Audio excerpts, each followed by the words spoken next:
I am so tired of you acting like you speak for the people of the state of Indiana or the city of Indianapolis. You do not speak for me or anyone I know. Now listen, you two jerks. Jerks on the right.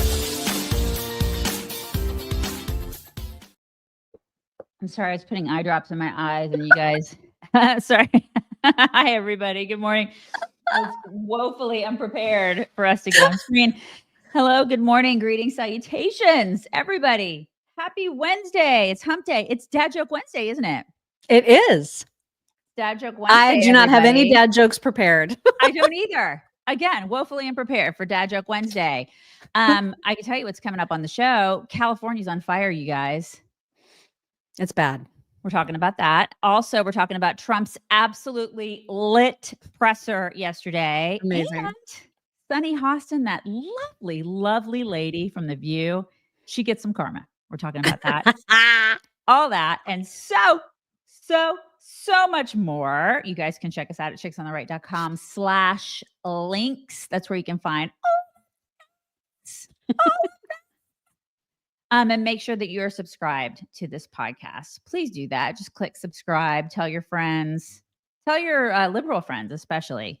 We love having them here. Yes. Did I miss No. something? It didn't sound like you were done. No, I think I'm done. Okay, by the way, speaking of dad jokes that I do Yes. not have prepared, yesterday, because my husband and I drove to Charleston because I had a doctor's appointment, and I told him that joke from earlier in the week that I played yesterday, the George Michael joke. Yeah. And he rolled his eyes so hard, but then he also laughed. And so for those of you who missed it, I'm going to tell it exactly like I told it to him. Again. Okay. Here we go. So you've heard this before because we told it earlier this week. But how does George Michael like his stir fry? How? Well, I guess it would be rice. And he rolled his eyes, right? Like Ron was just like, But then he had to admit that it was a good joke. If That you it was know funny. George Michael's music, then you get it. And Right. it was awesome. and then we continued to sing the rest of the song. If I could touch your body, I oh, know no, not not everybody has got a body like you. Mm. Oh, yeah. Anyway, Good so there it morning. is. No, it is not a terrible joke. That I think that's It's my a great joke. Are you in the right place? So R.M. Weaver, I'm pretty sure that's Ron. So that means he's watching the show. I never see his comments, and he's like Ron? always commenting, and I never see them. And I just saw that. God. You know, it was a good joke. Ron is up early. You're up early, Ron. Well, he's early because I get up so Hi, early and Ron. then I'm loud. Okay, moving on because we have lots to get to. In fact, I think it could potentially be a longish show today. We'll I'm see. excited about the long show. I know, I kind of am too, because there's a lot of really good stuff to dig into today, especially because Trump spent like another hour and a half speaking at a presser and then answering questions again. It And was when he does tremendous. that, Yeah, it's amazing. it was huge. It was tremendous. But we do have to start out with the bad news. And that is, of course, that these wildfires in LA County are really, truly horrendous. And there's all kinds of, this is like the nice area of California that's being impacted. Lots of celebrities are fearing for their homes. I know I read online, I think this morning, that Spencer Pratt and Heidi Montag, those horrible people from some reality show way back in the day, their house is gone. Like it's 100% destroyed. Wow. And there are lots and lots and lots of other celebrities who are in the path of this. And of course, the winds were really bad overnight, still are bad.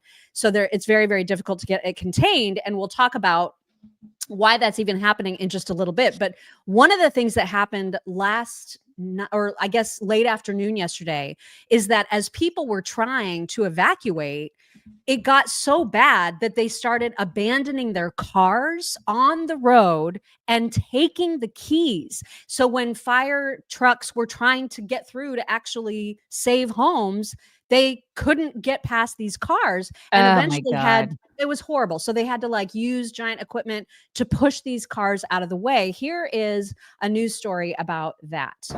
Yeah, I want to take you here live right now. So this is Pacific Palisades. All of these cars were ditched. So all of the drivers panicked. They took their keys. This is Palisades Drive as well as Sunset Boulevard. This dozer is just moving these vehicles out of the way. So if this is your car, unfortunately, it's an emergency situation, and this is what they have to do. They are moving the cars as we speak. Unfortunately, there are dozens of cars. This looks like a movie set. Unfortunately, this is real. LA County Fire, they have to do what they have to do. They need to clear a path. So literally, they're moving the cars, the SUVs.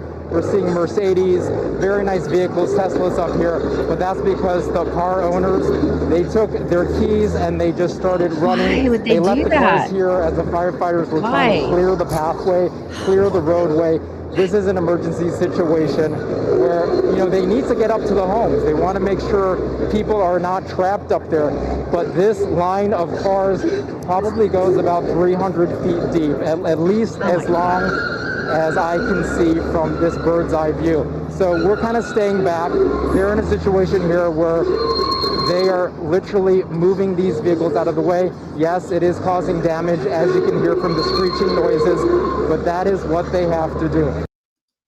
I mean, I know people are saying I'm not judging. I would be, but why? well, yeah, but because it's panic. I mean, they were panicked, and I would be people- too. Oh my God, I would be Yeah. a wreck. But I mean, if you feel like you're going to lose your house, just leave the keys in the car. Nobody Right. cares. It's just who cares if you lose your car? Who cares? It's just stuff. Yeah. You know. I mean, so it's horrendous. James Woods is actually one of the people. He doesn't even know how his house is. He had to evacuate. He had this tweet saying, to all the wonderful people who've reached out to us, thank you for being so concerned. Just letting you know that we were able to evacuate successfully. I do not know at this moment if our home is still standing. Sadly, houses on our little street are not. And this was taken like from his deck or something. So the fires were approaching. He had to evacuate. And at this point, I don't know how his house is doing. Yeah, I just, but man, that like, where is Governor Greaseball on all this? You know? Well, he went to like observe the fires and like had his little hands in his pockets and was kind of nodding. But Oh, well, good for him. this was entirely preventable and has been Mhm. forever. That's nice. And we'll talk about what Trump has said in the past about that, because it remains true. Their environmental whack jobs in California will not let them do forest management. And so this is what we get over and over and over again. It's like they will never learn. Well, I mean, it's like if I were living in California, I'd be wondering, where is he spending the money? I mean, he's certainly not spending it on homeless. He lost $24 billion, lost it, just lost it. It's like, whoop, gone. $24 billion, and he's not spending it on forest management. So what the hell is he spending money on? What is he? I would just be demanding it. This guy needs to go away like Trudeau. You know? Yeah. He just he's just like him. It's like, why is he still there? This guy's a colossal failure. He's probably going to run for president too. Oh my, he can't manage his own freaking state. I know. When you see this and you live in California, how is he in charge? How can you allow this guy to be in charge? Snap out of it. You guys, if you are not yet a fan or drinking or subscribing or getting shipments of Native Hydrate to keep yourself hydrated, and you're a person who struggles with drinking as much water as you're supposed to, that's hard for me, because they say it's like, I forget how many ounces per pound that you weigh. It's some extraordinary amount of water that you're supposed to drink in a day. And if you just don't enjoy drinking flavorless, boring water, this is the way to keep hydrated. And the best part about it, the way that it is heads and above beyond any of the other like electrolyte drinks out there, is because it doesn't have the salt content, and it adds all kinds of essential vitamins that other drinks do not. And the best part is, this is peach mango. This is one of their flavors. They also have mixed berry and they have tangerine. All of them are so good. All of them. So good. Mm-hmm. So good. I cannot stress to you enough how yummy they are. And they make it just so easy. So you just take a scoop. You just take a scoop of this, you put it in water, you have got yourself a delicious beverage. And they have little single packets that are just, they have single packets. You guys, too. they are just awesome. I drink that stuff every day nonstop. I just love it. Same. And of course, for our audience, they have a discount. So if you visit nativehydrate.com/chicks, you can save up to 44% and get free shipping when you try it. So check it out, nativehydrate.com/chicks. A friend of the show who we've had on the show in the past, Rick Grenell, also posted about these California fires. He's thankfully not terribly close, but he said, this is the view from my home in Manhattan Beach. The far left policies of Democrats in California are literally burning us to the ground. Stop voting for people who won't use common sense water management and forest policies. I am pissed off, and you should be too. It's just ridiculous and needless, unnecessary, pointless. The scariest video that I saw of the fire, I'm terrified of fire. Like I think I've even told the audience, like, I'm freaked out by my own gas stove because I'm new to gas stoves. Totally freaked out by it. I'm terrified of fire. And this video, taken from the inside of a home that is about to be engulfed by flames, I was freaking out when I saw this. And the only reason I'm sharing it is because I did find out after I saw it that whoever was filming the video, they did get out. They did evacuate safely, thank God. But when you see this, this is horrifying, you guys. Oh my gosh. It's right there. It's right there. And there's dogs. He's got dogs. That is just, I cannot imagine. Okay? That's your home. You'll be okay. Hi. God bless. Okay. The dog's like, Dad, let's get out. Yeah. What are you doing? We're smart enough to know that we need to get out of here. Don't worry about that, dude. It is terrifying. And just heartbreaking. Because back to your what you said is it doesn't need to it's needless. This is needless. Yeah. They could prevent this. Mm-hmm. I don't understand why they keep voting for Democrats, because this is what you get. Yeah. I just don't get it. Horrifying video. And so again, he did, and the dog's fine. Everybody's fine. But like, look at how close it is on top of that house. Dude, get out of there. It's not like the house is providing you with shelter. It's going to be consumed by flames. Like it's not, right. It's unavoidable at that point, right? Okay, just amazing footage. And then there was a news report. This will make you even madder. That the fire hydrants didn't have water. They ran out of water again because of mismanagement. Here's a news report about that. But their hands have been tied, and they can't fight a fire without water and the resources that are needed.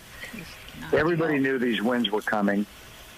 The other question has to be, were all the things in place to try to, again, mitigate the damage here? But the real issue to me is twofold.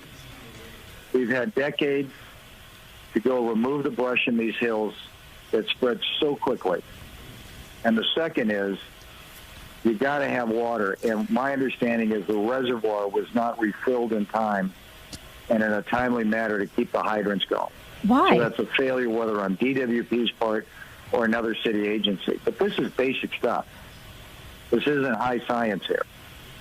And it's all about leadership and management that we're seeing a failure of. And all of these residents are paying the ultimate price for that. That was going to be my next question, is why isn't there water in the fire hydrants? That doesn't make any sense. You're right. That's a good question. And I think you should start asking, why don't you call the mayor who's out of the country and ask her? Oh my God. She's in Ghana. Like, she decided to just skip town and like go to freaking Ghana or somewhere. Oh my gosh. I'm like, apparently she is on her way back, but the fact that she left it all, give me a break. Right. It's just, all of this is just indescribably horrible. Mm-hmm. And it shouldn't be happening. There's no water. Like, and if that's your job and you're supposed to put what, can you imagine being the person or the people who are responsible for making sure that there's water in the reservoir? And you're like, well, sorry about that. I'm sorry. I had a doctor's appointment, so I couldn't make it that day. Yeah. So we were on holiday. Yeah. Is anybody going to get fired for that? That's a great question. Yeah.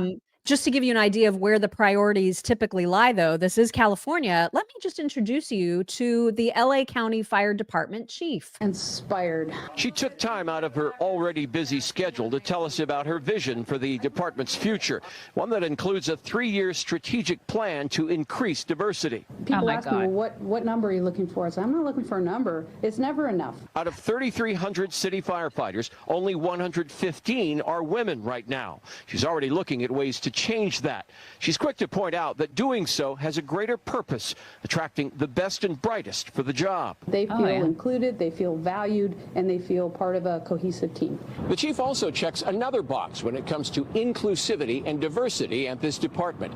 She's a proud member of the LGBTQ community. That just kind of opens the door of people that thought, wow, I didn't even know that that was an opportunity for me.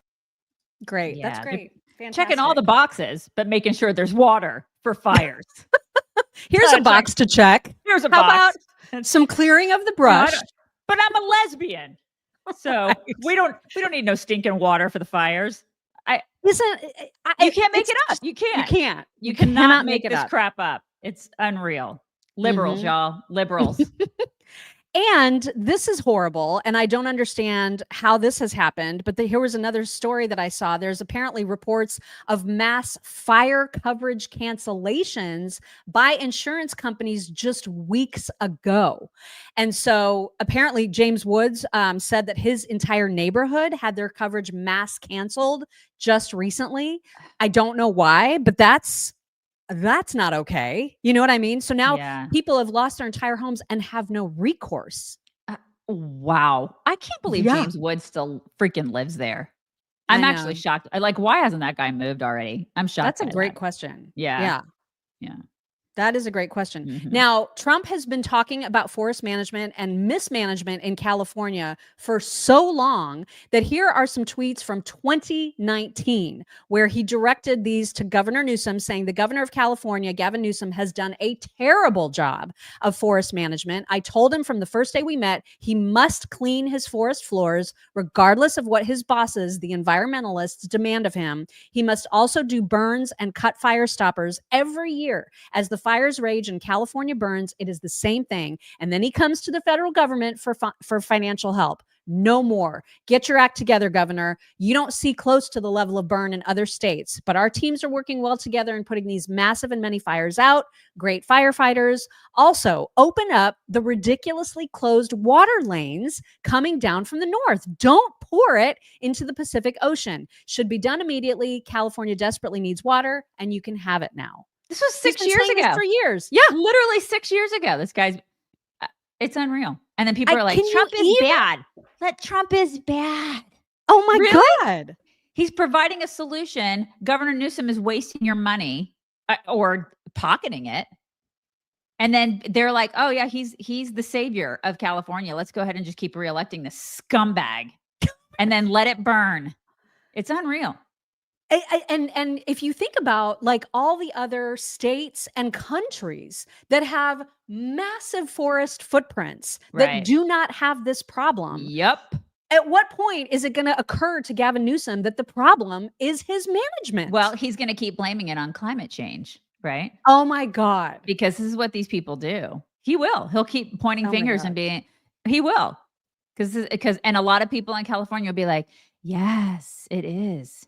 It's got to be just so I cannot believe the story. Like I'm just mind blown that this is being allowed to happen again. And I know again and again. It's so blatant and in your face, and yet they just will not accept it. They won't accept it as reality. They will not accept that this guy is he's just a scumbag, and he has taken them for a ride, and he's like taken their money. Basically, I don't know what he's done with it. And he's not done his job. And this is what happens. This is what's happening to that beautiful state, because it is beautiful. It's a gorgeous state. It's falling apart. And the environmentalists, in their attempts to save the forests, are actually the cause of them being destroyed. Right. It's so stupid. Yeah. And I can't believe that we have this conversation again. Every time there's fires in California, this fight happens again and again and again. And it's like they just never get it. They never get it. Textbook liberalism. This is what it is. It's a perfect example of it. And people will not wake up. Yeah. So I know I've talked about this last year, but omahasteaks.com/chicks. At Omaha Steaks, you guys know that you can do a subscription and you can do subscription packages, which are really cool. You can make like whatever your favorite foods are, you can create a custom package and then be on a subscription where you're getting your favorite meats or sides or desserts or wines on the regular. And I had a subscription back in Indy, which was fantastic because I love their seafood and I love their steaks.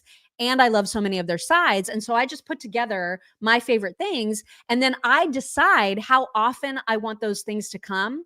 And so the subscription plan is probably like out of all the box subscriptions that you could have with various companies out there, Omaha Steaks has the most easy to manage one because you can change what's in it. You can change the frequency of it. You can change literally everything about it as often as you want. And you still get the benefits of having the subscription. So when you go to omahasteaks.com/chicks to subscribe, you'll get 12 free burgers, free shipping, and an extra 10% off of everything for the life of your subscription. So I had to cancel mine during the move. And also I haven't restarted it yet because we don't have our grill yet. We're still waiting for that to be delivered. But I'm telling you, once that comes, I'm getting the subscription going again. And that's the other thing. I could like stop it for a period of time and then just like restart it whenever I want. They make it so easy. Mm-hmm. And that's of course on top of the fact that they have amazing food. You know, my favorite is the seafood and the steak. Well, I keep saying and. Mine's the fillets. I love the fillets. Bacon wrapped or sans bacon. I just like the plain ones, but I will always take bacon. I never met a bacon I didn't like, you know? Their foods are delicious. Mm-hmm. Check it out at omahasteaks.com/chicks. We're going to be talking a little bit about John Fetterman today because he was on Fox with Bret Baier last night for two different topics, and both of which, I got to say, when John Fetterman is on his game, he is really on his game. He is actually one of the sponsors of the Laken Riley bill that passed the House yesterday. And so we have the screenshot talking about the fact that he is like the first Senate Democrat to sponsor it. This bill ensures the detention and deportation of criminal illegal aliens before they can commit horrible, heinous, awful crimes like what happened to Laken Riley. So like if they shoplift or if they do anything minor like that, they will be put in jail. Yeah, they get flagged for right. jail or deportation. Right. They're already criminals, okay? They already crossed illegally. So if you get one more strike, then you should be out. I don't care if it's shoplifting or something minor because you're preventing something major. Totally. And this should be like common sense to everybody. There should not be a single person in the entirety of Congress that votes against it. Of course there were. Oh my gosh, there were. 159 Democrats voted against it. Insane. What the hell? Insane. Yeah. But he was on with Bret Baier to talk about the bill last night. And he was even saying, this is why Democrats lose is because they don't vote for obvious things. Here he is. Well, I mean, I have a lot of enormous respect for my colleague in the House, but I just happen to disagree on this. And for me, just like my friend and colleague in the Senate, like it's really common sense. And I'd like to remind everybody that we have hundreds and hundreds of thousands of migrants here illegally that have convicted of crimes. And why, I don't know why, who wants to defend that, to allow them to remain in our nation? Right. And now if you're here illegally and you're committing crimes and those things, I don't know why anybody thinks that it's controversial that they all need to go. Do you think that this was one of, if not the biggest issue for this election? Well, I think if we can't, there's 47 of us in the Senate, and if we can't pull up with 7 votes, if we can't get at least 7 out of 47, and if we can't, then that's the reason why we lost. That's one of them. That's one of why we lost, in part. Man, that stroke gave him clarity. Right? It so did. It just so much clarity, and he becomes clearer and clearer and clearer. as things go on, you know? I wouldn't be surprised if he turned conservative at some point.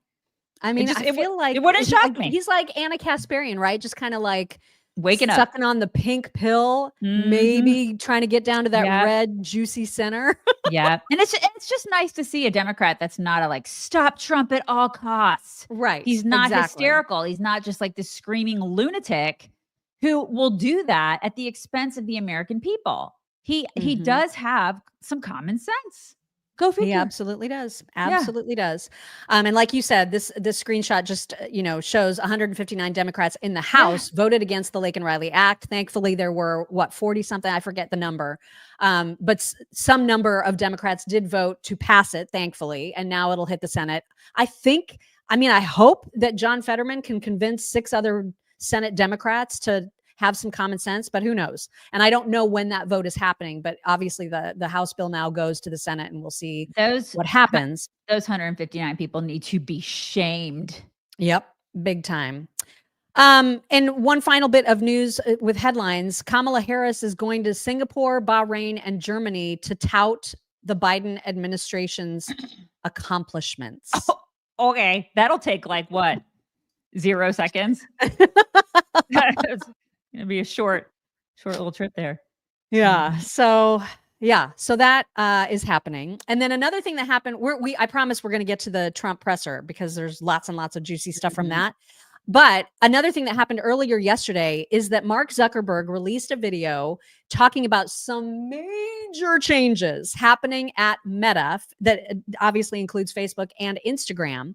And some exec, not him, but like some other executive from Facebook went on Fox to talk more about Mark's announcement. And I gotta say, I welcomed it. Now, I was surprised at how many conservatives, when I retweeted the whole video of Mark Zuckerberg talking about the changes, so many people were like, it's too little too late. I don't trust that guy. He's a jerk. And he shut down this page and that page. And I get it. You shouldn't trust Mark Zuckerberg, but there's no reason to not welcome these changes. And so it's like, would you be happier if he just left things the way they are? Right. I don't understand what there is to be mad about. These are he's still an really alien. Positive. Of course he's an alien. He's still an alien from Gleeborg 9, you guys. He still is, right? But he's 40 years old now. And I think exactly. If you are, I don't know, if you're a person in of advanced age and you're watching this broadcast and you are, I say advanced age, if you're in middle age, you're like 50s, 60s, 70s even, right? Watching this. Think back to when you were 40 and how you started looking at things differently in life. Perhaps he's doing that, even as an alien from Gleeborg 9. I think he wants to be Elon when he grows up. I think, he's definitely taking some steps from Elon, and we'll show you just a few little bits. We're not playing his entire speech, although I encourage everybody to listen to the whole thing and tell me what you disagree with. Because everything he said made 100% sense. And the changes are very, very positive. Now, you can question his motives. You can say, well, he's just doing this because now Trump's going to be president and he wants to make sure he's in good favor. Maybe that's true. I don't care. The fact of the matter is these are good changes. And so we should just be happy about that regardless of the motive. So he listed out 5 different things that they're going to do, different steps that they're going to take. So I tried to condense his overall talk into just those 5 bullet points. And so here they are. I'm just going to let them run together and you can hear exactly what he's going to do right here. Specifically, here's what we're going to do. First, we're going to get rid of fact checkers and replace them with community notes similar to X, starting in the US. But the fact checkers have just been too politically biased and have destroyed more trust than they've created, especially in the US. So over the next couple of months, we're going to phase in a more comprehensive community notes system. Second, we're going to simplify our content policies and get rid of a bunch of restrictions on topics like immigration and gender that are just out of touch with mainstream discourse. What started as a movement to be more inclusive has increasingly been used to shut down opinions and shut out people with different ideas, and it's gone too far. Third, we're changing how we enforce our policies to reduce the mistakes that account for the vast majority of censorship on our platforms. We used to have filters that scanned for any policy violation. Now, we're going to focus those filters on tackling illegal and high-severity violations. And for lower severity violations, we're going to rely on someone reporting an issue before we take action. Fourth, we're bringing back civic content. For a while, the community asked to see less politics because it was making people stressed. So we stopped recommending these posts. But it feels like we're in a new era now. And we're starting to get feedback that people want to see this content again. Yeah, really? Fifth, Mark? we're going to move our trust and safety and content moderation teams out of California, and our US-based content review is going to be based in Texas. Oh, As we look at work to that. promote free expression, I think that it will help us build trust to do this work in places where there is less concern about the bias of our teams. Finally, Amazing. we're going to work with President Trump to push back on governments around the world that are going after American companies and pushing to censor more. The only way that we can push back on this global trend is with the support of the US government. And that's why it's been so difficult over the past 4 years when even the US government has pushed for censorship. By going after us and other American companies, it has emboldened other governments to go even further. But now we have the opportunity to restore free expression, and I am excited to take it. Yeah, if anybody should be pissed off at this guy, it's us, because we have been on the receiving end for the past. I mean, listen, we've been doing this for 15 years, and we were there when Facebook was awesome because we started like in our business in 2008, and then in 2009 we got on Facebook and we rode the wave where it was like Facebook was awesome, you guys, it was awesome, and then it was like bam, crash. And he was shadow banning people that we knew had great businesses were destroyed by Facebook. So if anybody should be pissed off at this guy, it's us. Believe me. Believe me. Okay. But at the same time, I look at this and I think part of him is scared. I think he's scared because he's seen what's happened over the past couple of years, and he's seen a shift in politics. He's seen a shift in culture. I think he's partly scared. And then maybe there's a part of him that's like changing a little bit because he is getting older. I think it could be both. And you know what? I want to see what happens. I want to see how he deals with it. I'm going to give him a chance, because if he does fail the American people, then, you know, it's like a free market, right? Like we can all be like, well, Facebook sucks. And then what is he going to do? If he doesn't come through on his promises, then what? Dana White's going to beat the crap out of him. But that is a good point, because I know some people are really angry because they, like us, were hugely impacted by the horrible changes that he made and all the content moderation, all the nonsense. And there's never been accountability. And I get that. Like, he has never had to really pay a price for doing what he did. And I don't think he ever will. But that's still, as much as I hate that, I cannot argue with a single change that he's making. And so I'm just trying to take the good and focus on the positive and hope for the best, because if those changes happen, it's going to be really, really good for conservatives. Right. And ultimately, he admitted, in not so many words, but he admitted he censored conservatives. Right. He did. He's owning it to the extent, you know, without saying, man, I really, really censored conservatives. He said everything but those exact words. And so because if he didn't do those things, he wouldn't be making all these sweeping changes. Yep. So he basically saying, I effed up, you guys, and I'm going to go ahead and I'm going to make these changes. Because if he wouldn't be putting in community notes, then it's like you're putting in community notes because you screwed up with all the fact checkers. It's like he's essentially saying, I screwed up, without saying I screwed up. It's like, we know you screwed up because we were affected by your screw ups, dude. So there won't be any accountability. I know, I get it. And, you know, at the same time, we couldn't hold him accountable because he was a company. What are we supposed to do? He can do whatever he wants with this company, right? What are we supposed to do with that? We just used his platform as just one of the entities. And we tried for years to get people off of Facebook. We tried. Oh my God. We begged all y'all. We were like, please just go to our site, or please go to these other platforms. But people are creatures of habit. Right. And that's where they are.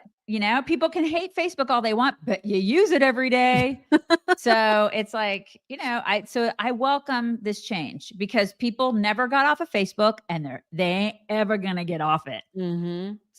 So here's some reaction. Ben Shapiro said, this is a sea change in the direction at Facebook. Zuckerberg spelled out his vision of free speech at Georgetown in 2019 to the consternation and shock of the left. Facebook then proceeded to cave, engaging in mass censorship, and the tide has turned. Good for Zuckerberg. I completely agree with all of that. I do too.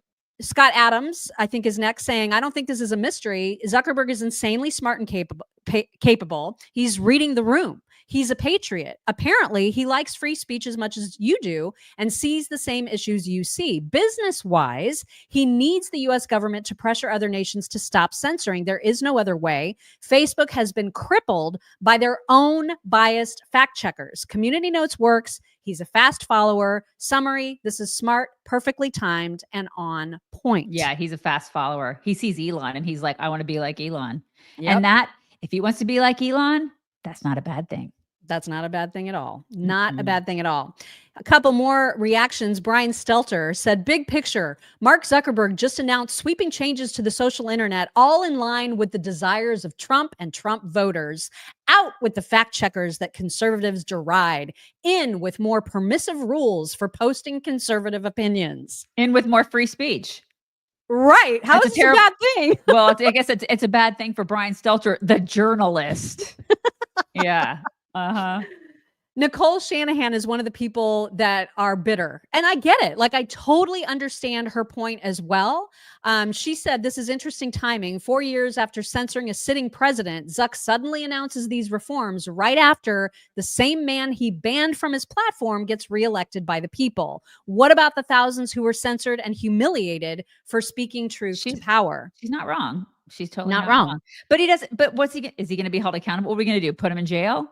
That's the thing. Like, what can we do except welcome change? Right. We can't do anything about it. The guy runs a company the way he wants to run I mean, I can't. What am I supposed to do? I would have loved to have punished him in some way when he tried to destroy us years ago. You know what I mean? Mm-hmm. Yeah. There's nothing. I've never liked the guy. I still think he's an alien from Gleeborg 9. I don't like him, but I do welcome changes. If he's gonna provide a platform with more free speech, I have to applaud that because I like free speech, period. And you can understand that he is self-serving and money-oriented. Of course. And you can understand all of those things and still be glad that there are positive changes coming. Like, I don't understand why people are so dug in on their heels to be mad about it. Why? What is the point of being mad about positive change? Right. I don't get it. I do not get it.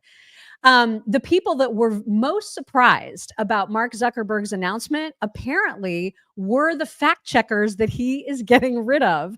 So according to this tweet, fact checkers claim they were blindsided by Meta's decision to end their partnerships, and they reportedly feared they won't be able to secure new business. Oh no. What are they going to do with their What are they going to do with their lives? Like, do you have that on a resume? Like, what is that? That's an actual job title. I was a fact checker at Facebook. What are you going to go do now? What are you going to do? I just could not be less sad about this. This is the best karma ever. They could go work as producers on The View, I guess. Like, what do you do?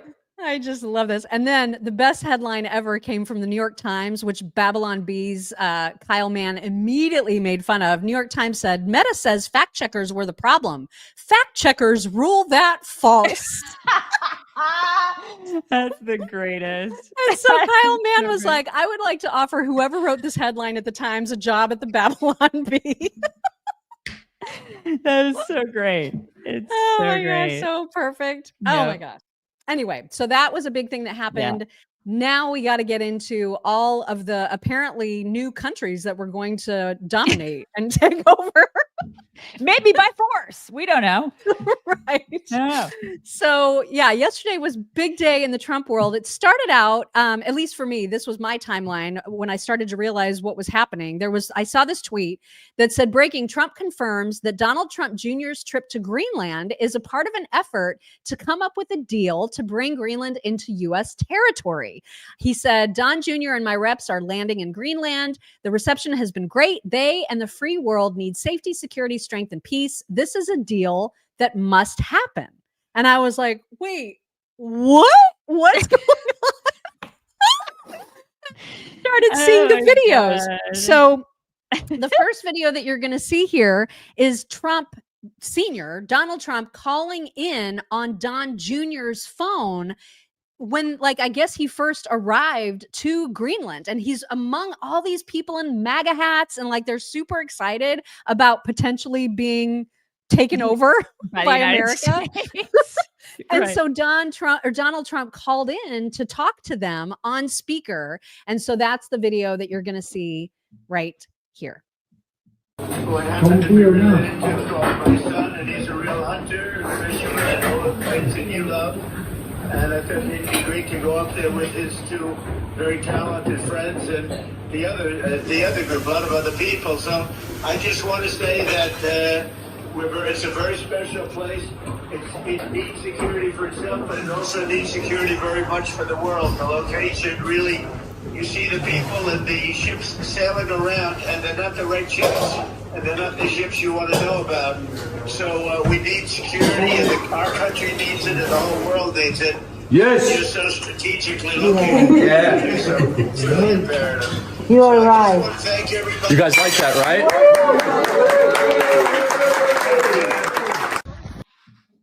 This is also it's all very interesting, right? It's like if we could just get Canada and Greenland, and then maybe someday if we could just get Mexico too. I know, right? Just have that whole swath of land. It would just be, you know, who knows? It's like we got to figure out what we're gonna call it. Because Greenland, remember that thing I sent you this morning? It's like Elon reposted a picture of Trump standing there going, "It's not very green." You know, and I was just like, we need to rename it something because Greenland is not very green. Iceland is like green. Iceland's kind of greenish. Yeah. I think Greenland should be called Iceland, and Iceland should be called Fairyland because they have like such a strong culture of like all the folklore and stuff. My kids love Iceland. You guys, our adult kids. They all have been to Iceland like a gajillion times, and they love Iceland, and they love all the fairies, like folklore and all the stuff that's there. And I'm like, they should just call that Fairyland, and then we could call Greenland Iceland. It would just make more sense, you know?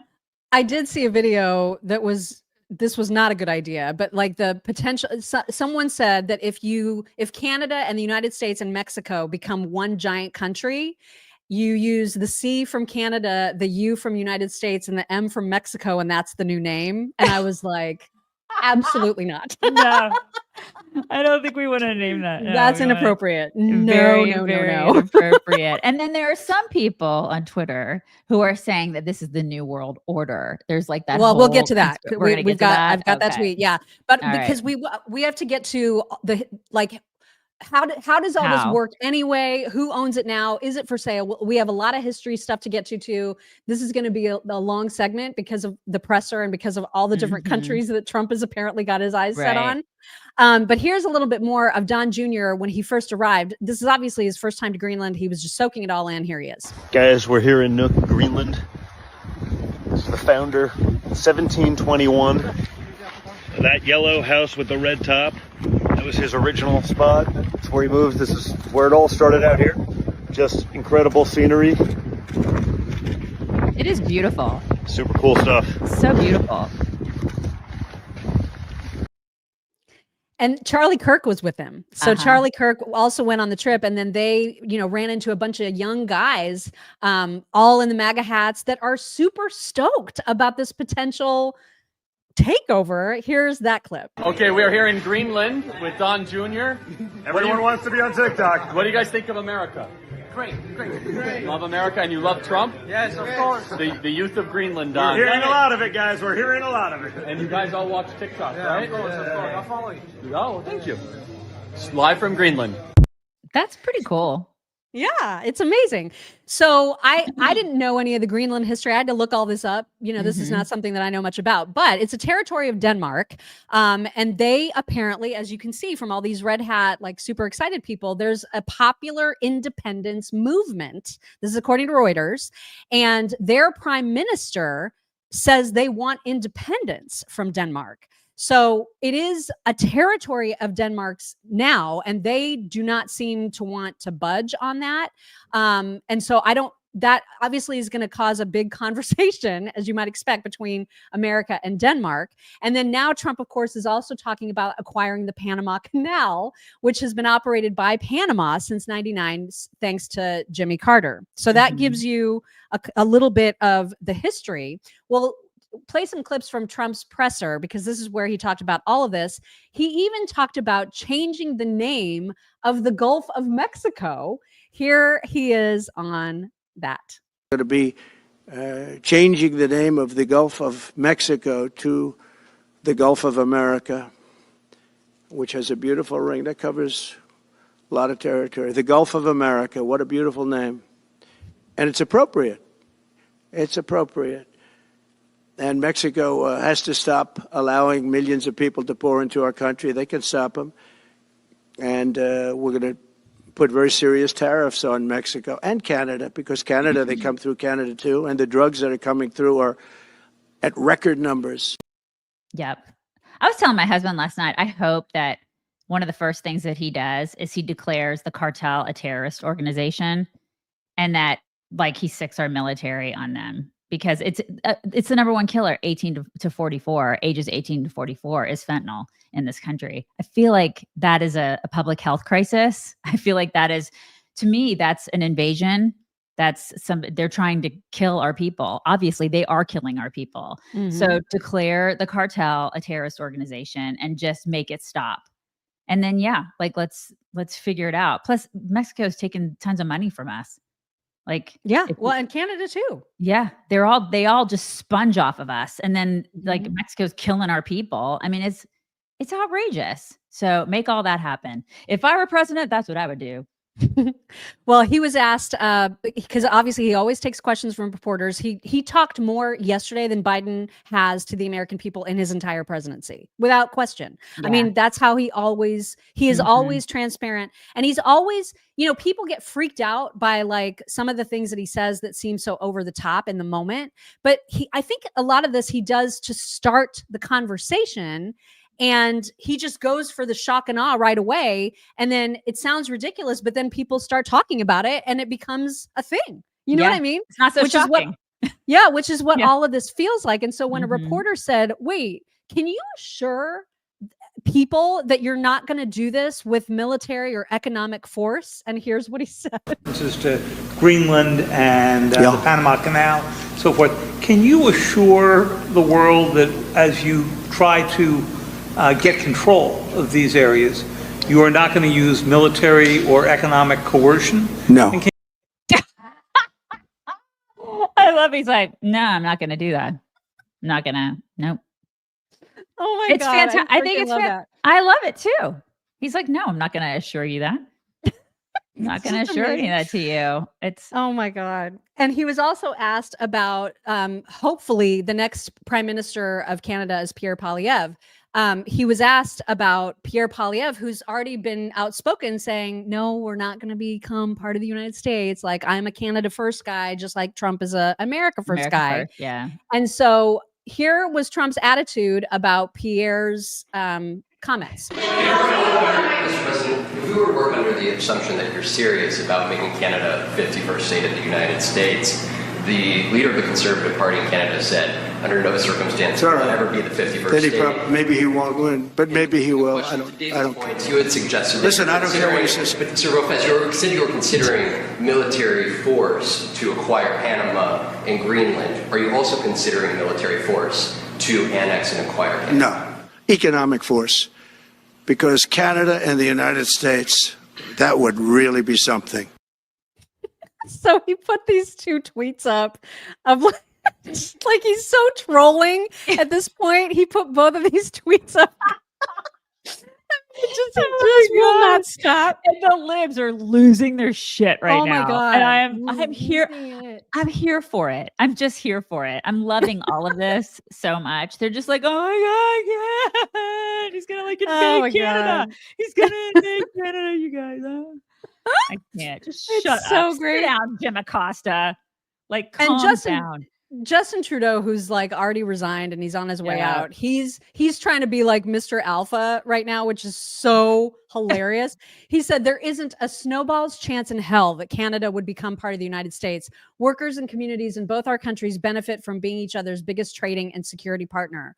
Well, I get it, Justin. You're protecting your homeland. Pierre Poilievre, who I adore, we adore him. Like I he love him, would yeah. be amazing for Canada. He also chimed in and said specifically on Twitter that, well, first we have to show Elon's response to Justin Trudeau. Elon said, girl, you're not the governor of Canada anymore, so it doesn't matter what you say. I know, because when I was reading that tweet from Justin Trudeau, I was literally picturing him in a pair of like pink panties looking at himself in the mirror. Is that wrong? Because that's who he is. Oh my God. I love Elon's this. response was perfect. Absolutely perfect. And then he started it with girl. Girl. Oh my God. So Perfect. great. So great. But back to Pierre. So Pierre also, he has to defend Canada. He said, we will never be the 51st state, period. We are a great and independent country, and we're the best friend to the United States. So he talked about the partnership. He said he would fight for Canada. When I am prime minister, he said, we'll rebuild the military and take back control of the border to secure Canada and the U.S. We will take back control of our Arctic to keep Russia and China out. We will slash taxes, slash red tape, greenlight massive resource projects to bring home paychecks and production to our country. In other words, we will put Canada first. Okay. And of course, that makes total sense. That's great. Yeah, that's great. Mm-hmm. Mm-hmm. Clean it up Trump, here. Yeah. Trump also tweeted saying many people in Canada love being the 51st state. The U.S. can no longer suffer the massive trade deficits and subsidies that Canada needs to stay afloat. Justin knew this and resigned. If Canada merged with the U.S., there would be no tariffs, taxes would go down, and they would be totally secure from the threat of Russian and Chinese ships that are constantly surrounding them. Together, what a great nation it would be. And Joe Rogan said, I say we let Mexico in too. So, I mean, he sounds really serious about this, you guys. The problem is that there's a lot of Democrats and liberal freaks in Canada. That's why they've had so many problems. I don't know that we want a 51st Democrat state. You know what I mean? We just want like a giant California, Do we want I don't that? know. I don't know. That? Yeah. S.E. Cupp was on a panel with Scott Here we go. about Canada specifically, and she's all Miss Arrogant, like Canada doesn't need us. And Scott had to press her on that, which of course I loved. Yeah. What do you think is going on here? That Greenland is MAGA. That would be very surprising for me to learn. But listen, I'd love to acquire Canada too. Doesn't mean I can, doesn't mean I will. In fact, the last time a country peacefully acquired another country was in 1853 in the Gadsden Purchase, when we purchased territory from Mexico, and the peacefully part is negotiable. Because usually we don't go around peacefully acquiring sovereign countries, including and especially giant ones like Canada that are doing just fine without us. So are they? I don't know. Yeah, I mean, I don't know how well they're doing. They're throwing out their prime minister. And I don't know if they're doing well or not. Well, you think they need Trump to buy them? Acquire us? Yeah, we just got rid of our president. Throwing out your prime minister is the reason. I don't know. I mean, people there seem unhappy to me. Can I say something? Rule. I love how she clutches her heart. She's like, I can't believe that you would go against me, Scott. Well, again, because everybody's talking about this is precisely the point. He does the bomb drops, right? Gets everybody all riled up, and then like kind of tapers back to normalcy. And in this clip from CNN with Caitlin Collins, John Bolton, who I know, believe me, I cannot stand the guy. It's weird because you can tell that he actually agrees with the idea of the United States taking over Greenland. He just refuses to give Trump any credit for how he's attempting to do it. Here he is with a little bit of more history, which is actually helpful. But then he's got to put in a dig at Trump at the end. Talking about a treaty ally of the United States, Greenland today is a member of NATO. I mean, just so people get that point. We have a treaty called the Defense of Greenland Treaty with Denmark right now. That actually is a vehicle that could be used. It's been amended before. It's a post-World War II treaty that gave us the Thule Air Force Base, which we have in Greenland today, and could be modified. There are a lot of ways to go about it. I would like to see something pretty expansive. I think Greenland is part of the North American landmass, and I think it's not irrational to say that a closer political relationship with the United States makes sense. We occupied Greenland before Pearl Harbor during World War II, when the local government of Greenland at the time, after Denmark had fallen to the Nazis, fearful of being taken over by Canada or Norway, invited the United States in.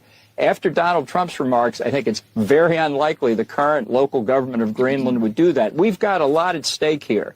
This is a serious issue. We've got to proceed responsibly. That press conference today and other things Trump has said is not proceeding responsibly. And what just baffles me is that he doesn't understand he's impeding himself from achieving the objectives he says he wants.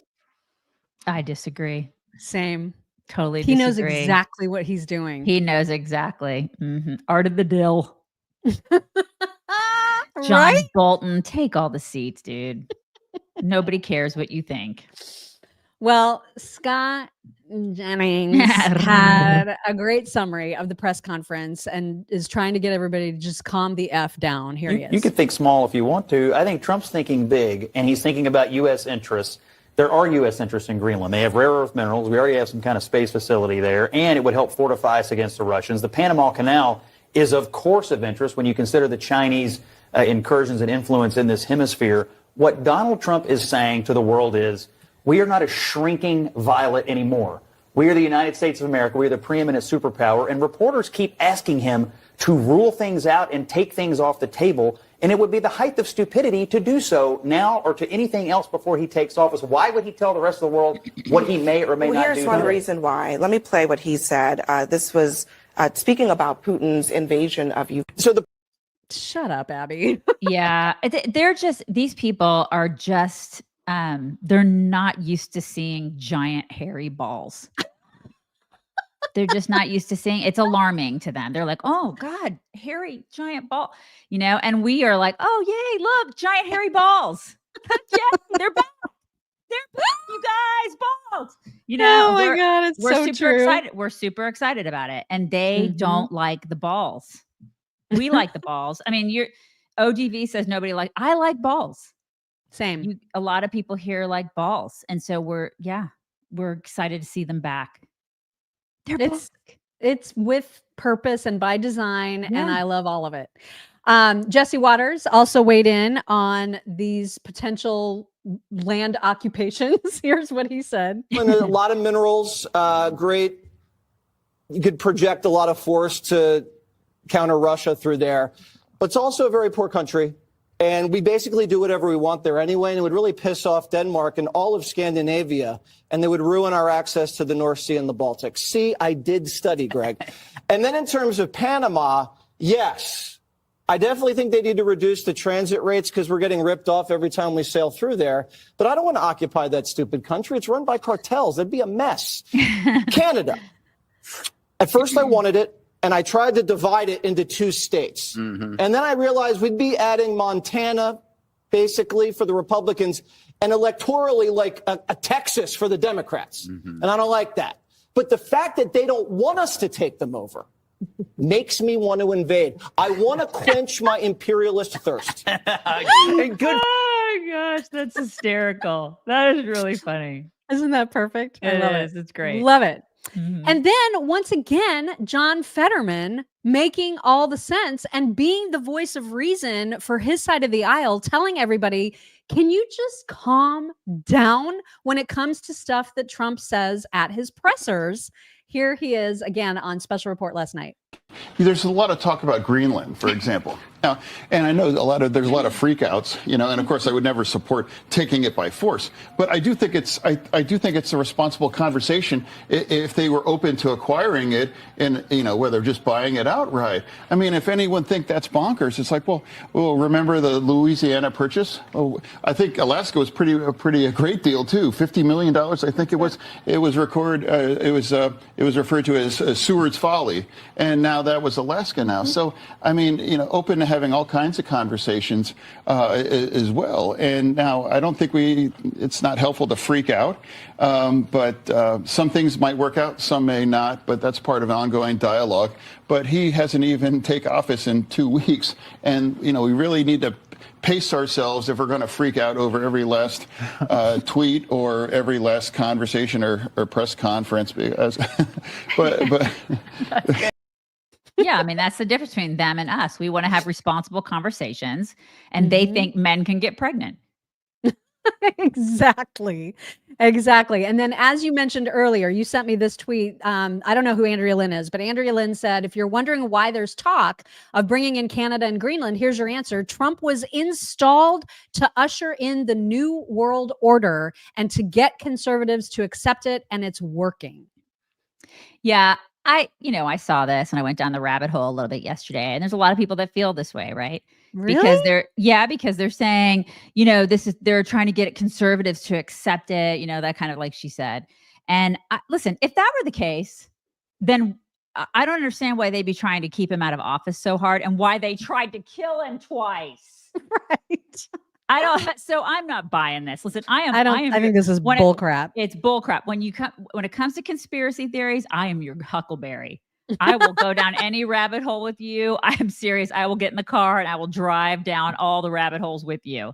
But with this, no, sorry. I'm just not buying it. I'm just not doing it, you guys, because why would they just, if this was the case and if it was some liberal weirdo, thing, there's just no way. They hate the guy. They don't want him there. They've tried to keep him out. They want to kill him. I can't buy this. I can't. And her response to that was, well, that was stage 2. Oh my God. Just stop. Enough already. Okay, Q. I know. This is the thing. So no, I'm not. But we're just letting you know that this is also talk on the internet. And I just, no. Thank you, but no. Back to a couple just clips from the presser, because there were so many good ones. It's impossible to choose. Like, go back and watch the whole thing because he's always so entertaining. The same guy, the same reporter who at the last presser got his hand slapped for saying, hey, what's your strategy on Iran? Like, what are you going to do to Iran? And Trump's like, I'm not going to tell you. I'm not going to tell you my military strategy. The same guy, you guys, asked him again. And here's what happened. The last time you were here, you were asked a question about the U.S. possibly launching a preemptive strike on Iran. You said you wouldn't answer that question. On who? Obviously, on Iran. The U.S. launching a preemptive strike on Iran's nuclear facilities. And I said I don't talk about it. It's a military strategy. But it is a legitimate question. It's not really, because only a stupid person would answer it. Look, it's a military strategy, and I'm not answering your questions on military strategy. I mean, why is this hard? Like, stop asking that shit. Like, what is wrong with you? It's really stupid. It was nice to see competence on a stage, though, for the first time in 4 years, wasn't it? Just, somebody that's projecting that much strength. Right. It's, God, it's so... Can you imagine Kamala? If Kamala were president right now? I can't. I can't. Yeah. She'd be so unburdened. She'd be like, so Greenland is going to occupy America. We're going to become part of Greenland now. She'd be talking about like the topography of Greenland. You know what I mean? Like, Greenland, it's not green. It's very snowy there. Yeah. We dodged the biggest bullet of all time. Biggest bullet of all time. Trump has a new special envoy to the Middle East. His name is Steve Witkoff, and Steve was with him at this presser to talk about what's going on in the Middle East, and specifically to say it's time for the hostages to be released. Like, enough is enough. And this was another moment in which Trump shows just enormous strength. It's a little scary. It's a little like Rocket Man kind of, provocation, if you will, but I welcome it. It is a sea change from what we had before, and it is time that the hostages get returned. And here is Trump's timeline. Do I have to define it for you? Look, all No, I know hell you're not will gonna break out. telegraph If what- those hostages aren't back, I don't want to hurt your negotiation. If they're not back by the time I get into office, all hell will break out in the Middle East. And it will not be good for Hamas. And it will not be good, frankly, for anyone. All hell will break out. I don't have to say anymore, but that's what it is. And they should have given them back a long time. They should have never taken them. There should have never been the attack of October 7th. People forget that. Long overdue. That is long freaking overdue from anybody in Mhm. our government. Again, balls. Yep. The hairiest, biggest balls. I welcome it. It is glorious. He also talked about fixing elections and specifically was ripping on the fact that there are some areas, California, that continue to count. You know what I mean? Like that took forever to count, and he's done with this. Do is we've got to fix the election so that we get honest counts and they get done by 10 o'clock in the evening or something thereabouts. They have places where they're still counting votes. And it's ridiculous. He's It so right. What it's January 8th. Go get your crap together. Mm-hmm. Seriously. What's wrong with you? It's just Some incredible. Adults in charge. And then the last clip that I have from this presser was just when he was talking about all of these actions that Biden has taken over the past couple months since the election to just make things as difficult as possible, not just for Trump and the transition, but for us. He's making things horrible for Americans. Right. And it seems just like it's out of spite.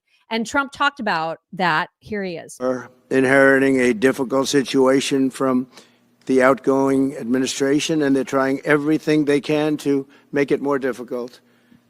Inflation is continuing to rage, and interest rates are far too high.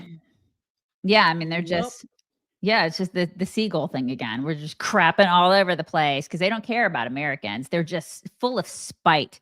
It's kind of like what Joe Biden did on his first day of office, right? He undid all the things that President Trump did, all the good things when it came to immigration, et cetera. And so, because he doesn't care about you, he doesn't care about me. He just cares about being spiteful and hateful. And he's so malicious towards Donald Trump. They have such severe TDS. They're going to just do whatever they can to undo all the things and to make things terrible. And we suffer. Yeah. And I actually saw on Twitter this morning, I don't know when he tweeted, I think yesterday, but Joe Biden's official account tweeted something about how because of the executive actions Biden took, the border is now more secure. And I'm like, what? You're high, dude. Oh my God, are you serious? So They're high. delusional. Eric Swalwell, Mr. Fartman himself, also tweeted, and this is I saw it this morning, so it was probably yesterday or the day before. He said something like, Trump's busy like talking about taking over other countries. Meanwhile, we need to do something about the price of eggs or the price of groceries. And I'm like, didn't you pass the Inflation Reduction Act, you jackhat? You're the ones that are the reason that prices won't go down. Right. And now they're trying to say he needs to be focused on lowering prices. Oh my God. Biden is still president. Yeah. Why aren't the prices taken care of? Why hasn't it happened? He's had 4 freaking years, Fartman. Oh my God. That made me so mad. It's just unreal.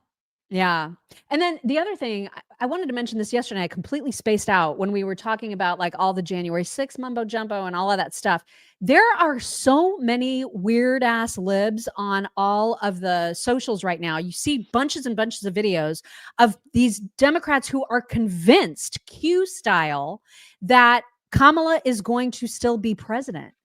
Like I keep seeing video after video of all these Democrats saying, this is all part of the plan and just wait because on January 20th, like some big thing is going to happen and Kamala is going to be the next president. Trump is not going to take office. Don't worry. Like it's crazy. They're crazy. Yeah. So they're like the Qers on that side. But what big thing do they think is going to happen? They thought something was going to happen. They didn't think that Kamala was going to certify. That was the first thing. And then of course she did. So they had to adjust their expectations. Yeah. It's just Q stuff all over again, only it's on the the left. It's like the Q people saying that John Jr. is going to come back Yeah. and be It's president. blue Q. Yeah. It's blue Q. Yeah. It's crazy, man. Yeah. Crazy. Okay. We also need to talk to, we've got some really just like juicy, good stuff about like terrible, terrible people. One of those people being Sunny Hostin. So Yeah. perhaps you saw that her husband, the surgeon, he's an orthopedic surgeon. He's part of a giant federal, case, like a RICO case. So he has been accused, along with several others, of committing insurance fraud in a bombshell lawsuit. And there's more specifics that came from the Daily Mail reporting and others. There were other outlets, obviously, that talked about this too. But he is alleged to have received kickbacks by performing surgeries and then fraudulently billing insurance companies, specifically American Transit, which insures Uber and Lyft drivers. And this is one of the largest racketeer RICO cases ever filed in New York. So he's accused of having knowingly provided fraudulent and medical and other healthcare services, including arthroscopic surgeries, which is what I just had. So over, this is over really 200 interesting. over 200 defendants in this. That's Damn. a lot of people. Yeah. So I wonder if she's going to be as screamy about this as she was about Donald Trump. I mean, since her husband is facing legit charges.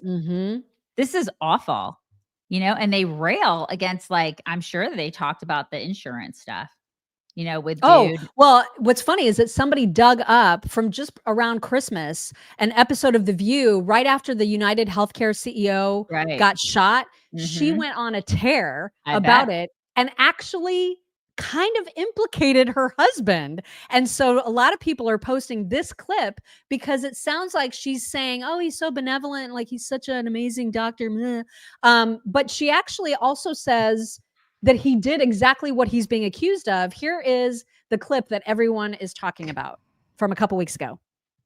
I mean, I agree with mostly everything that's been said. I mean, we know that, only about 31% of Americans trust our healthcare system. We have a terrible healthcare system. And, doctors suffer because of big corporations as well. Doctors that want to do good, like my husband, my gosh, operates on someone even though they don't have insurance, and then health insurance companies to get paid for the work that he's been trained his whole life to do.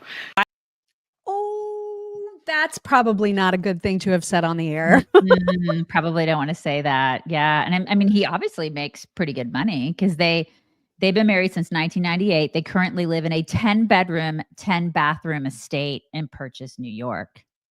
Well, they need that. I mean, she's super oppressed though. I'd love to be that oppressed. That's some seriously good oppression right there. Really awesome oppression right there. Yeah. Yeah. Well, he's of course denying it, saying it's all a big fat misunderstanding. So of course, that will be interesting. And maybe he's totally in the clear. I don't know. I have no idea. 200, you think with 200 defendants, you think that he's in the clear? You think? I'm just saying, I'm not going to get sued by him for saying this is all true. It's alleged. I won't either, but I feel like it's alleged, but I feel like, it's you and I talk about that karma thing. And I feel like this may be a little bit of that is what I think. This does feel like some really delicious karma. Uh-huh. Also, perhaps you guys have, maybe over the break, you may have noticed that Candace Owens, she has gone off the deep end, in my opinion. Like, you may feel otherwise, and that's totally your prerogative. She is absolutely obsessed with Israel in a negative way. Like, she cannot stop criticizing them and criticizing Jewish people. And it's gotten really weird. Like, it's gotten obsessive. And the Babylon Bee had posted just like some funny headlines about her, like making fun of that whole thing. And so she got into a big fat fight with Seth Dillon on Twitter. And apparently they have a history, like they have had a positive relationship. And now that is totally in the garbage can. So they went back and forth on Twitter. There's been massive fights. And now she is obsessed with the Babylon Bee being like super Jewish or like taken over by the Jews. And so on her podcast, there were a couple of these clips where she's obsessed with Babylon Bee. Here are two of them. Now I'm like looking into the Babylon Bee because there's just something weird there. There's just, now I've got a vibe. It's like, there's a lot happening behind the scenes. Like I said, I can give you that snippet because I don't have any NDAs that prevent me from telling you what happened, but they're suspicious. They're very suspicious. Babylon Bee, it's like the Zionist bee. It's like the, Babylonian Talmudic bee is what it's really become. It's just very obvious that they are worshiping Israel and that they base their jokes on people who don't worship Israel and Bibi Netanyahu. And people have started to notice that thread. Yeah, we've made fun of her shoulder pads before. I'm surprised she hasn't been like, that chick's on the right is run by Jews. All the bad Jews, Mock's parents. One of them is a Jew. She has lost it. Yeah, it's just gross. It's gross, man. Okay. And now she wants to run for president. Yeah, she's going to run for president. So she tweeted this yesterday saying, should I run for president with Thomas Massie in 2028 or 2032? Can't decide. Thomas Massie would be her vice president. I don't know. Maybe she would be his running mate. I'm not sure. No, because she said, I'm going to run for president. She's going to be president. So he would be the VP. Oh my God. Yeah, he would be the VP for Candace. Oh my I wonder, God. does he know this? Is he aware of this? Has he been told? I wonder how he feels about this. We should probably ask him. That is a big yikes. Mm-hmm. So anyway, that is happening with Candace right now. Also, Sam Altman, if you don't recognize that name, or if you do, but you can't remember how, he is the one that runs OpenAI, ChatGPT. He's not a good person, I don't think. Never have gotten good vibes from that guy. And now he has had to be probably more forthcoming than he would like to be about some family drama that is occurring in his own family. Apparently, he has a kind of whacked out sister who is suing him. And he released this big statement from his mother, brothers, and himself about his sister, Annie. And he's basically calling her out for having mental health issues, being unstable, and that she's basically on this money grab, even though she gets a ton of monthly financial support through their late father's estate. She's demanding more. She's now suing for more. And now they are going to be countersuing her. So all kinds of crazy family drama all up in the Altman household. I don't understand why she's suing. I don't get it. I guess for more money. She wants more money. And she knows he's got it. He's got a lot of money. Improper withholding of their father's 401k funds, hacking her Wi-Fi, and shadow banning her from various websites, including ChatGPT, Twitter, and more. And she's claiming Sam abused her. Yeah. The worst allegation she has made is that she was sexually abused by Sam as a child. I feel like that's kind of a big deal. She has also claimed instances of sexual abuse from others. Her claims have evolved drastically over time. Yeah. That's my family's pretty dysfunctional, but damn. Yeah. So there's some drama happening all up in there. And then for those of you who follow celebrity gossip, and even if you don't, you likely have seen a lot of headlines about the Blake Lively, Justin Baldoni spat. I was ignoring it because I just can't be bothered with super rich people being mad at each other. I know. I'm 100% with you. I'm just should I care about this? No, I don't care about this. Yeah. So I love Colleen Hoover. She's one of my favorite authors, and she's the author of this movie, It Ends With Us, the book I read. And so Blake Lively is the star of that Netflix movie based on that book. And so did you guys see that? Did anybody in here see that? Because I tried to watch it. Mock saw it, and I tried to watch it. I liked it. I thought it was really good. I lost interest after 10 minutes. I don't know if anybody in here saw it, but chime in. I'd love to hear. Yeah, I just lost interest. They are co-stars in that movie, but he is also the director. And so apparently she sued him for sexually harassing her on set. And then he is now going to counter.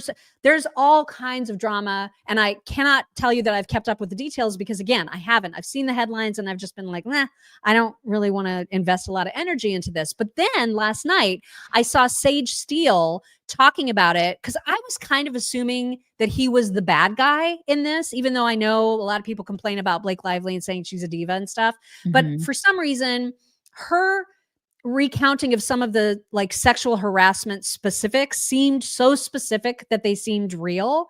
And so I thought, ew, he sounds really icky. And so like kind of in the back of my mind, I just thought he was at fault.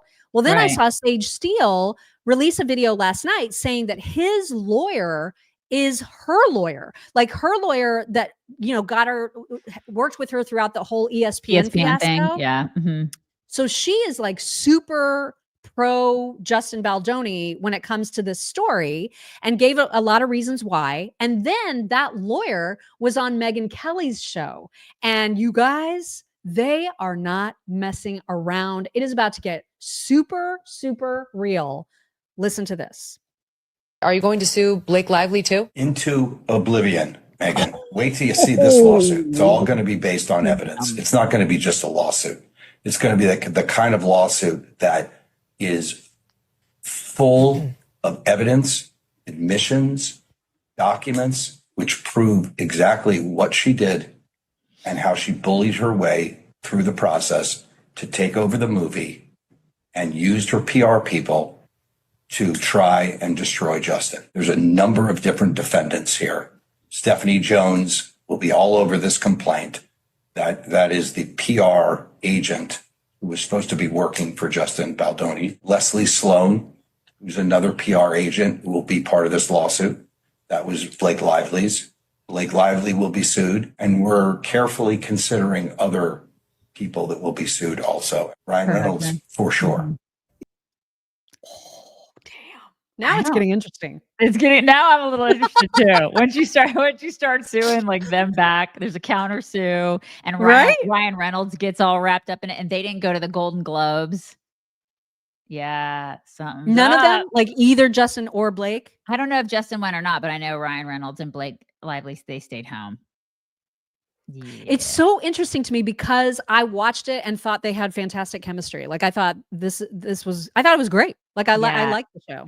And I saw some lady on Twitter, her hot take was that they actually did hit it off during the movie and they did have good chemistry, and that like she may have had the hots for him, or they may have had the hots for each other. And then Ryan Reynolds did not like that. That was a hot take. I know nothing about that because I didn't watch the movie, but because I only got 10 minutes in, I'm like, I'm bored with this. It just wasn't I'm sorry. I'd rather watch Die Hard. You know what I mean?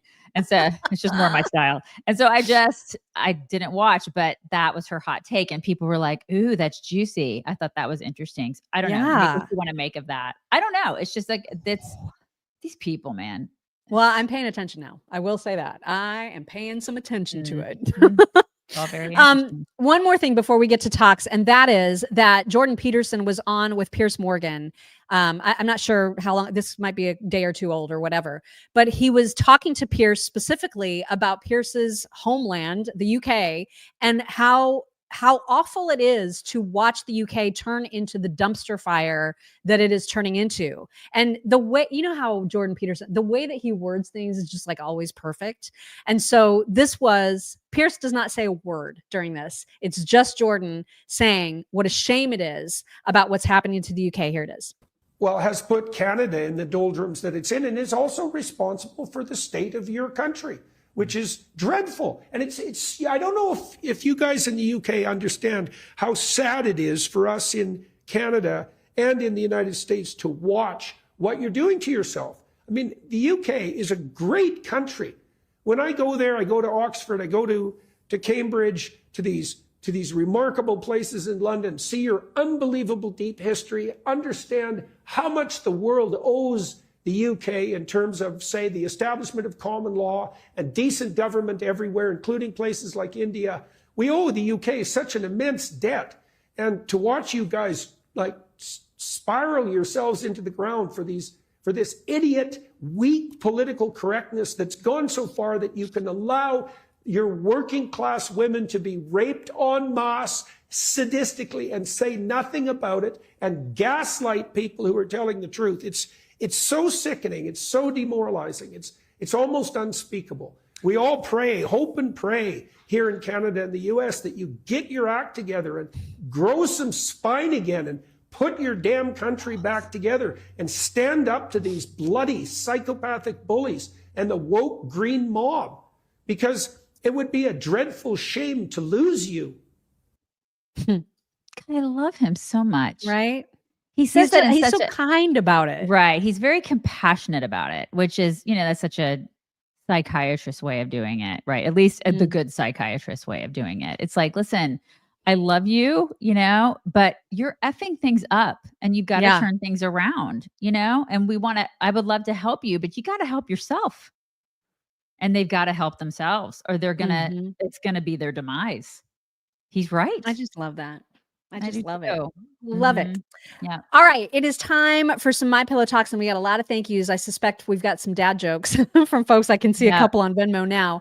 But the first talk, and there's just a few today. There's this girl. You've seen those girls that have like the crazy long nails that are like this long, where you don't know how in the world they function in life doing anything. How do you wipe?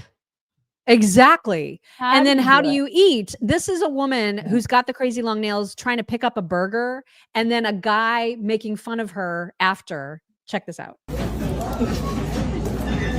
Oh my gosh.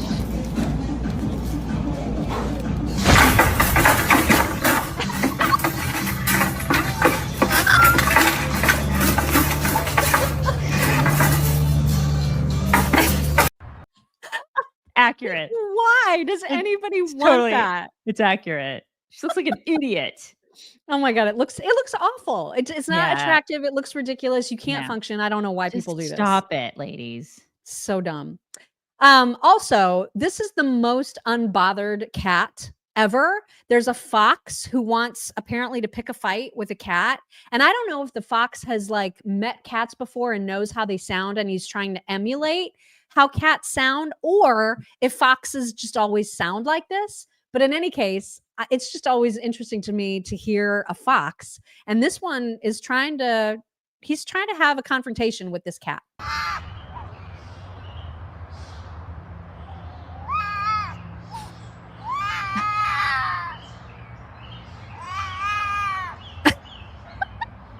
The cat is like, just unbothered, man. Cats are kind of badass. Maybe he just wants to play. He may be asking him for help, or oh, I didn't think of that. Maybe he needs help. Maybe he has like somebody hurt in the forest. Oh, you gonna help me? Second chance. Because it's kind of odd that he's talking to a cat. Don't you guys think that's odd? That would be my first. If I saw that and I was filming it, I'd be like, I feel like there's something wrong with this fox. I'd be like, I'll pet you. I'll play with you. Mock. You don't need to scream at the cat. I'm right here. She will die by wild animal, you guys. I totally will. It's true. All right. And then lastly, before we get to thank yous, there's a Tucker Carlson impersonator, which is so good. And I was like waiting for him to do the laugh. And you guys, it's there. This is perfect. Good evening. I'm here in my secret getaway hideout, just enjoying the outdoors. Turns out that things are not as good in the forest as we believed they were. I spoke to an owl just today. He has many concerns. Turns out that just the other day, his humble tree home was raided by squirrels. They stole everything. When he went to the bears to see if they could make an arrest, they simply snarled and went back to sleep. Crime is surging in the forest. Acorns are being extorted. Mooses are humping deer against their will. Wolves are trafficking foxes. Ooh. When I had a conversation with a mole just last night, he denied any claim that he had anything to do with the trafficking in hopes that the foxes return home safely. If it was up to me, my furry friends would take back their woodland home. What's the matter? Did the squirrels steal the nuts between your legs as well?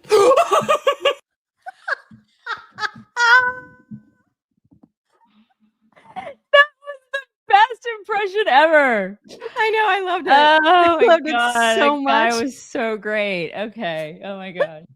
Oh my God. So great. Okay. On Venmo, Kelly Wiseman says, happy first Dad Joke Wednesday of the year, jerks. Why do we tell actors to break a leg? Because every play has a cast. Oh, Autumn Venata said, how do you measure a red hot chili pepper? You give it away now. I love that. That was a good one. Audrey Krause 5 says John Fetterman, the voice of reason. Who would have thought this? Common sense seems to be a result of his stroke. Wow. Yeah, it's weird, right? It's weird. And Judy Flood said, fun fact, French fries were not originally prepared in France. They were prepared in Greece. Okay. Your turn. My turn. Don Quixote. Dad Joke Wednesday. What kind of a doctor is Dr. Pepper? A physician. Get it? That was good. Don Quixote again for Daisy. What is the best kind of Mexican food to eat in a Texas snowstorm? A burrito. Layla's life. What is it called when you are attracted to both men and women, but they aren't attracted to you? By yourself. I love that. By yourself. Brian Brumley. Math depresses me. Why? It just has too many problems. Please take my money. That was good. Claudia H. Dusting off my tinfoil hat for a moment. I can't shake the feeling that this chaos is all intentional to destabilize the country before 120. Ooh, maybe that's why the blue Q are like, maybe they are planning to be chaotic. Something for 120. Oh, I keep not. saying we just need to make it past 120. I keep saying that. Yeah. Oh my God, he's got to stay safe. Everybody pray. Aaron Powers. This joke is about the shirt you're wearing today. It probably went over your head. I'm so sorry. I love you jerks. Take my money. Laura Knoll, thank you for the super sticker. Avatar Ashkenazi. Am I doing that right? I think so. Right? Okay. Can Trump take over Israel? Pretty please. If we could just get Israel and bring it here somehow. I've always said that. I've always said, can't we just like pick it up and drop it in Montana? You know what I mean? Just keep it safe. Right. Curio 23. May you live as long as you want and not want for as long as you live is an Irish toast. Bread, cinnamon, eggs, and maple syrup is a French toast. I love it. Tina Kramer, Dad Joke Wednesday. I just got hospitalized in a peekaboo accident. They put me in the ICU. Love you, chicks. I'm so happy you're back. Thank you, Tina. Brian Brumley, I had a happy childhood. I used to slide down snowy hills on a tire. Those were good years. Here's more money.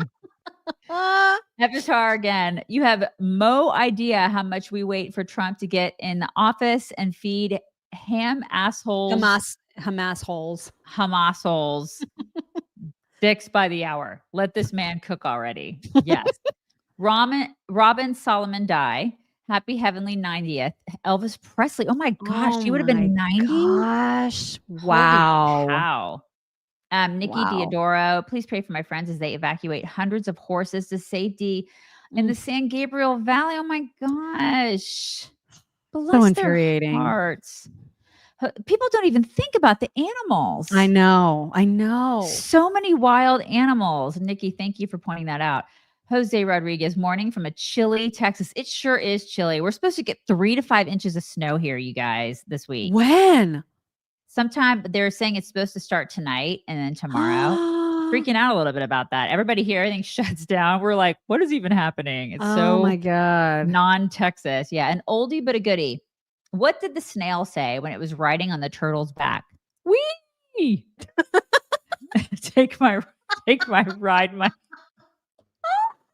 Think about that for a second because it's like the slowest animals ever. It is. I know. Love and it. that's it. That's Love what we it, got, you guys. Is Dad Joke Wednesday. Everybody bring it in. Oh my gosh. Buddy. We are halfway through the first real week. I mean, it's the first real week of the year, you guys. So we are sliding into the end of the week. We hope everybody has a fantastic day. We will talk to you tomorrow. Bye, everybody. Hello, beautiful people. This is the Chicks on the Right's Indian correspondent. Thank you for watching or listening. Be very sure to like, subscribe, and ring the bell to stay up to date on all of their delicious content. Okay, thank you. Come again.